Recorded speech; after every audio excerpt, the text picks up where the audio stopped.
ክቡራንና ክቡራን አድማጭ ተመልካቾቻችን የሰዓቱን ትኩስ መረጃ የምናጋራችሁ ይሆናል።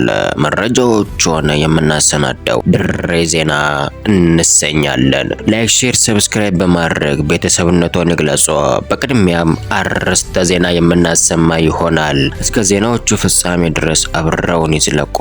የአሜሪካው መንበረ መንግስት አለቃ ትራምፕ በሩሲያና ዩክሬን መካከል ለ4 ዓመታት ያክል ለሰነበተው ጦርነት ሰላምና መግባባት ያቀረቡት ረቂቅ ሰነድ በዩክሬን ፕሬዝዳንት ዘለንስኪ ሊቀበሉት ባለመቻላቸው ትራምፕን አስቆጥቷል። በሰፊው የምንዳስሰው ይሆናል። የአውሮፓ ኃያላን መንግስታት መካከል እንግሊዝ፣ ጀርመንና ፈረንሳይ በትራምፕና ፑቲን መካከል የተደረገውን ስምምነት ተቃውመዋል። ብሎም ከዘለንስኪ ጋር ለመምከር ቀጠሮ መሰነቃቸው ታውቋል።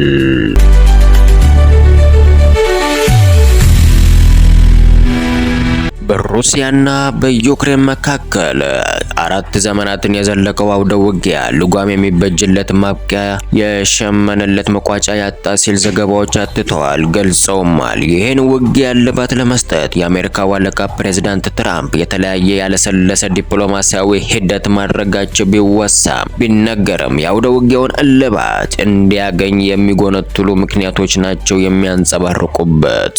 በሰሞኑ ኩናቴ በሩሲያና ብሎም ዩክሬን ሹማምንት ጋር ምክክር ሲያደርግ የነበረው የአሜሪካው ልዑካን ቡድን ያለ ውጤት ባዶ ስልቻ ሰፍሮ ወደ አሜሪካ ማቅናቱ የሚገልጹ ጥቂት የማይባሉ ናቸው። ልዩ እንደራሴ መልእክተኞቻቸውን ወደ ዩክሬን ሩሲያ የላኩት ፕሬዝዳንት ትራምፕ በትላንትና በዩክሬን በነበራቸው ቆይታ ትራምፕ ዘለንስኪ የሰላም ስምምነት ዝግጁ አለመሆናቸውን በምሬት ገልጸውማል። የአሜሪካው መንበረ መንግስት አለቃ ፕሬዝዳንት ትራምፕ ከሰሞኑ በሰጡት ጋዜጣዊ መግለጫ ለጋዜጠኞች እንዲህ ሲሉ ተደምጠዋል። ዘለንስኪ ዲፕሎማሲያዊ መስተጋብር ውይይት ላይ እንቅፋት መሆናቸውን በአደባባይ አሳውቀዋል። ትራምፕ በመግለጫው ንግግራቸው አሜሪካ ያቀረበችውን የሰላም ፍኖተ ካርታ እቅድ የዩክሬን ሕዝብ ቢደግፈውም ዘለንስኪ ግን ተግዳሮት ሆኗል ሲሉ ቅሬታቸውን ገልጸዋል። በተጨማሪም ትራምፕ በመበሳጨታቸው ፊታቸውን ማጨፍገጋቸውን በአንጻሩም በሩሲያ በኩል የሰላም እቅዱ አዎንታዊ ግብረ መልስ ማግኘቱን እተማመናለሁ ሲሉ አክለውም ዘለንስኪ አጣብቂኝ ውስጥ መዘፈቃቸውን አሳውቀዋል። ትራምፕ ይህንን ቢናገሩም የሩሲያው መንበረ መንግስት አለቃ ፕሬዝዳንት ቭላድሚር ፑቲን የተሰጠ መግለጫ የለም። ነገር ግን ፑቲን በባለፈው ሳምንት ትራምፕ ያቀረበውን እቅድ ተፈጻሚነት የሌለው ሲሉ ወርፈውታል።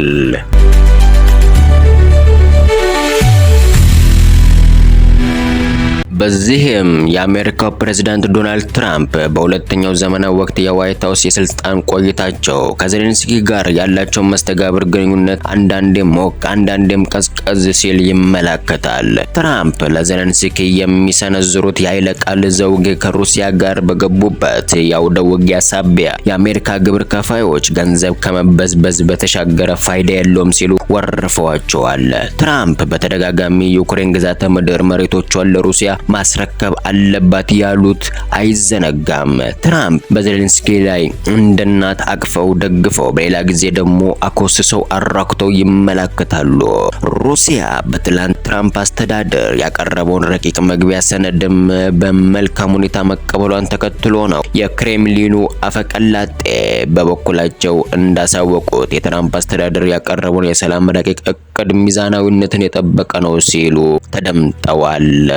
የዩክሬንና የሩሲያ አውደ ውጊያ ያበቃ ዘንድ የአሜሪካው ፕሬዝዳንት ትራምፕ ላስጨራሽ ብርቱ ጥረት ማድረጋቸው ቢወሳም ቢጠቀስም ነገር ግን የአውሮፓ ሹማምንት መካከል እንግሊዝ፣ ፈረንሳይና ጀርመን ውሃ ቢይዙ ጥንቦጭ የሆነ ርዕዮተ ዓለም እያራመዱ ነው የሚባለው።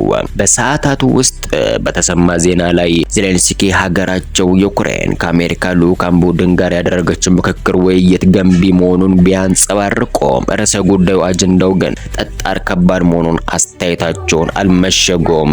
የእንግሊዙ ጠቅላይ ሚኒስትር ኬር ስታርመርም የዩክሬን ፕሬዝዳንት ዘለንስኪን በዚህ ውጥረት ውስጥ ወደ እንግሊዝ መናገሻ ለንደን ተጠርተውና ጋብዘው ሊዶልቱ መዘጋጀታቸውን አንጸባርቀዋል። የአውሮፓ መንግስታት በባለፈው ወር ዶናልድ ትራምፕ ለሩሲያ ዩክሬን ያቀረቡትን የሰላም ረቂቅ ሰነድ ጥርጣሬና ስጋት እንዳላቸው ገልጸዋል።